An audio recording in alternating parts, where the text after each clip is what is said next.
Hello world, J-Bob the video game slob here, coming at you from my dirty foot across the basement to a stack of papers. And so what do I have here today? What I have here today is a follow-up video to the I bought 69 games video. Funny title in the last video that I had up. So I wanted to do a follow-up, let you know how that went, and let you know what I got since then.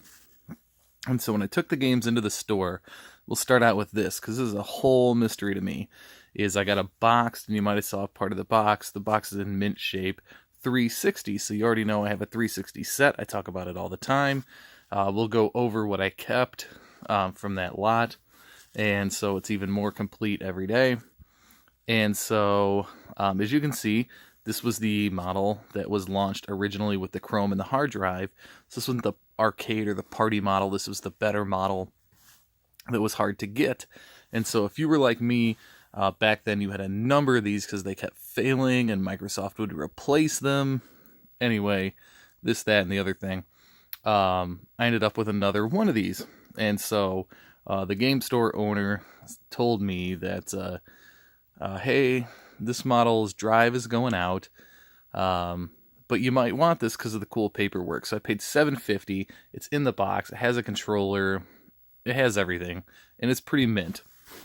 Anyway, so I just wanted to show you some of the cool old, like, original paperwork if you haven't seen this stuff. And if you're like me, you loved the Blade when the Blade came out. So there's the Blade, like the way they did it with the paperwork. Very cool. A little bonus Guitar Hero stickers there, because those were always put on the guitars and missing. So some important stuff like this. But maybe if you're watching this in the future, you don't know about the Red Ring of Death. And so when 360s came out, they were terrible. They always died out on you. You always got this Red Ring of Death. I had it at least 3 and I think 4 times that I can think of. Had my Xbox 360 replaced due to the warranties.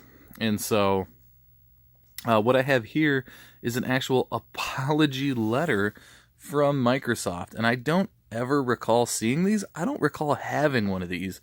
But it must have happened at some point. And I think it's fairly authentic because you can see the rust coming through from the staple. And the paper has a unique feel to it. And just the dye and the sublimation on this, I think it's as real as you can be. You know, you talk about the return address things here. It seems pretty legit as far as like being straight from Microsoft. And this page isn't it, but you see some here. Let's see if I can find it. I know I found it before. So here's another part of the apology letter. Yeah, here it is. If you're like me, you know enough about Microsoft to know that they do these part numbers. And so this is a legit part number, so I think this was actually sent. You know, the story from the video game store owner, from the person, said that, like, yeah, this was, you know, actual Microsoft paperwork. So I don't know if this has any value, but if you watched my channel, you understand that I'm always into preservation.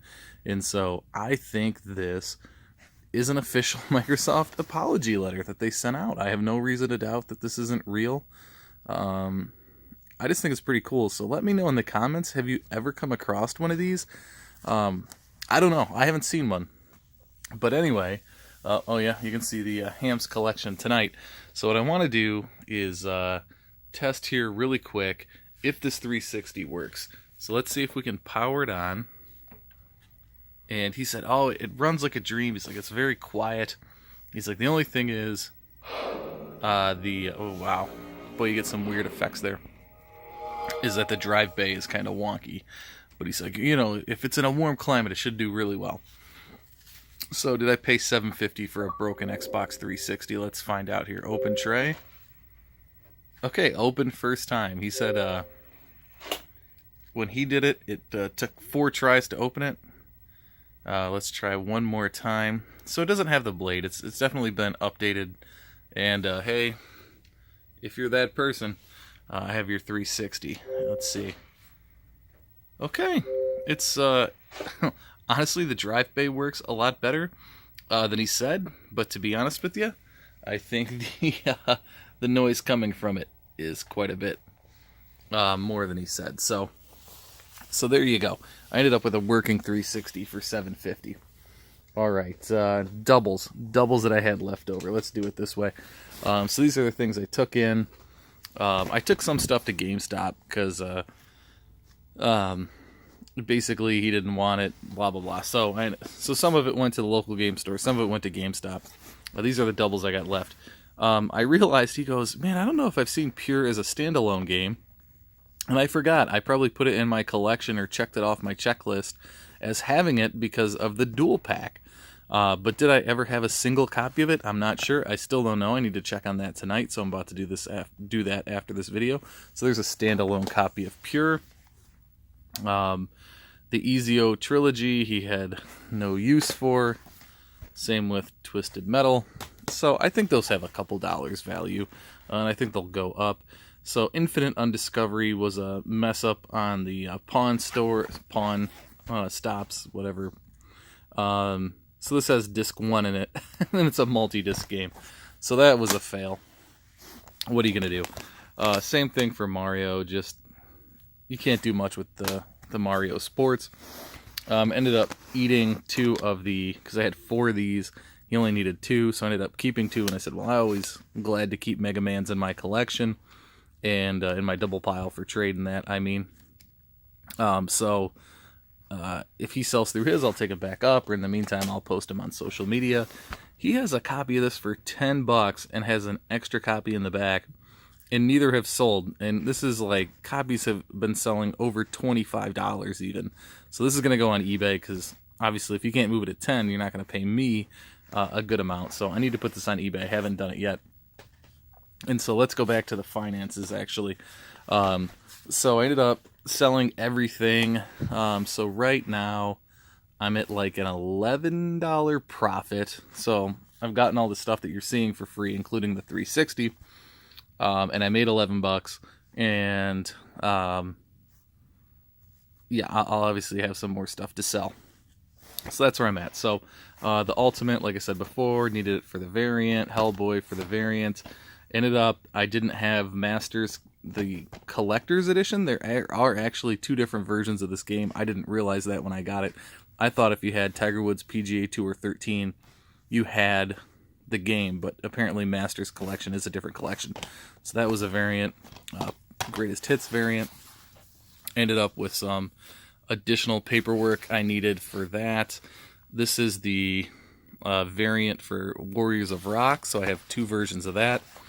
And I now have 5 versions of Skyrim, so I went and dug these out. I didn't have either of those 2. So there you go. And I know there's more Skyrim that I don't have. So those are fairly valuable games. Again, the Game Boy Advance games, Tekken Advance, Yu-Gi-Oh!, and Shaman Spirits. So basically like $2 games and a $5 game. Nothing too exciting there. Like I said, this was the Wii U game that I needed. It's like a $5 game, but it's Wii U and those are hard to find, so I'll take a $5 game. 2 of the Saints Row and the NBA 18. These will, I think, tend to get more expensive. Well, 1 is maybe Kyrie Irving becomes a Hall of Famer, but 2 because they're not making any more 2Ks, and usually the last year of a sport ends up being valuable in the future. But the Saints Row is just purely personal collection, so another personal collection. And actually I will probably get this in my deck as soon as possible because it has DLC packs, and I love this game. I love the whole series. So that's what I ended up taking home and getting paid like $11 to do that. But on top of this, my buddy got NCAA 14 on the PS3 in less than 2 days. It sold. So we paid $2 for that. It sold for like, I don't know, 68 or 60 something dollars. So after I paid for shipping, eBay fees, and PayPal all in, I had to pay, or I made $56 on the sale. So he said he'd split some portion of that 56 with me for selling it and all this kind of stuff. So there you go. So it's off. It'll be in the mail. Well, it'll be delivered by the time this gets out because I'm running like 2 weeks or so behind. Well, not behind, but I filmed a bunch of videos in the beginning. So I'm over 10 minutes now. I don't want to ramble. So I did really well on all that kind of stuff. Not huge in the profit, but huge on good games, and I made some money. And so today I bought this beautiful hat for $20. And so apparently, from what I've seen on Netflix, there is a series called Slobby's World. It's a guy who has vintage clothing and video games. So J-Bob the Video Game Slob, the original, but Slobby's World, very cool. So I bought this for $20, you know, based on his videos, because I usually don't get into clothing. But this looks like it sells for $60 and up on eBay. So this is already listed. If it sells, I've already had an offer that was insulting, to be honest with you. But if it sells by the time I do this video, I'll try to remember to put that price down below. But for $20, I think I'm going to make some amount of profit off it anyway. So very cool stuff. Always be looking out for new types of things, getting into new things that you're not comfortable with.